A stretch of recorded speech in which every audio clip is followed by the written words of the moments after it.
ವಯಾಲಿ ಕಾವಲ್ station ಮುಂದೆ ಭಾರಿ ಜನಸ್ತೋಮ. ಮುನಿರತ್ನ ಪರ ಜೈಕಾರ ಕೂಗಲು ಆಗಮಿಸಿದ ನೂರಾರು ಬೆಂಬಲಿಗರು. ಇನ್ನು ಮುನಿರತ್ನ ವಿರುದ್ಧವೂ ಘೋಷಣೆ ಕೂಗಲು ಬಂದ ನೂರಾರು ಮಂದಿ. ಠಾಣೆ ಮುಂದೆ ಬಿಗುವಿನ ವಾತಾವರಣ ನಿರ್ಮಾಣ. ಸ್ಟೇಷನ್ ಮುಂದೆ ಆಗಮಿಸಿದ ಕನ್ನಡ ಪರ ಹೋರಾಟಗಾರರು. ವಯಾಲಿ ಕಾವಲ್ ಸ್ಟೇಷನ್ಗೆ ಹೋರಾಟಗಾರ ಶಿವಕುಮಾರ್ ನಾಯಕ್ ಆಗಮನವಾಗಿದೆ. 10ಕ್ಕೂ ಅಧಿಕ ಕನ್ನಡ ಪರ ಕಾರ್ಯಕರ್ತರು ಜಮಾವಣೆಯಾಗಿದ್ದಾರೆ. ಎಂಎಲ್ಎ ಮುನಿರತ್ನ ಅವರು ಜಾತಿ ನಿಂದನೆ ಮಾಡಿದ್ದಾರೆ. ಅವರೊಬ್ಬರು ಶಾಸಕರಾಗಿ ಈ ರೀತಿ ಮಾಡೋದು ಸರಿಯಲ್ಲ, ಅವರನ್ನ ಕೂಡಲೇ ಜೈಲಿಗೆ ಹಾಕಿ ಅಂತ ಶಿವಕುಮಾರ್ ನಾಯಕ್ ಮನವಿಯನ್ನ ಮಾಡಿಕೊಂಡಿದ್ದಾರೆ. ಪೊಲೀಸರಿಗೆ ಮನವಿ ಮಾಡಿದ ಕನ್ನಡ ಪರ ಹೋರಾಟಗಾರರು.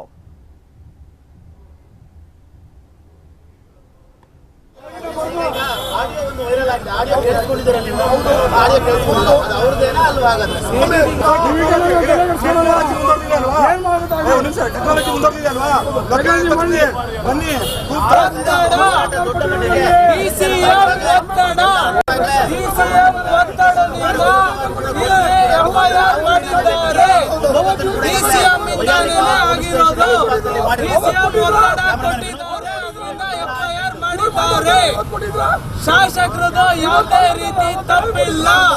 ನಮ್ಮ RR ನಗರ ಶಾಸಕರ MLA ಮುನಿರತ್ನಮ್ಮ ಅವ್ರದ್ದು ಯಾವುದೇ ರೀತಿ ತಪ್ಪಿಲ್ಲ.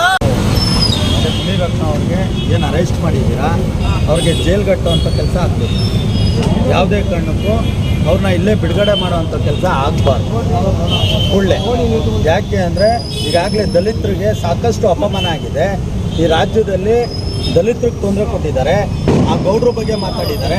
ಒಬ್ಬ ಶಾಸಕನಾಗಿ ನಾವು ಅದನ್ನು ಗೃಹ ಸಚಿವರು ಕೇಳ್ತೇವೆ, ಮುಖ್ಯಮಂತ್ರಿ ಅವ್ರಿಗೂ ಕೇಳ್ತೇವೆ, ಆಮೇಲೆ ಡ್ಯೂಟಿ ಕದೋರವ್ರಿಗೂ ಕೇಳ್ತೇವೆ.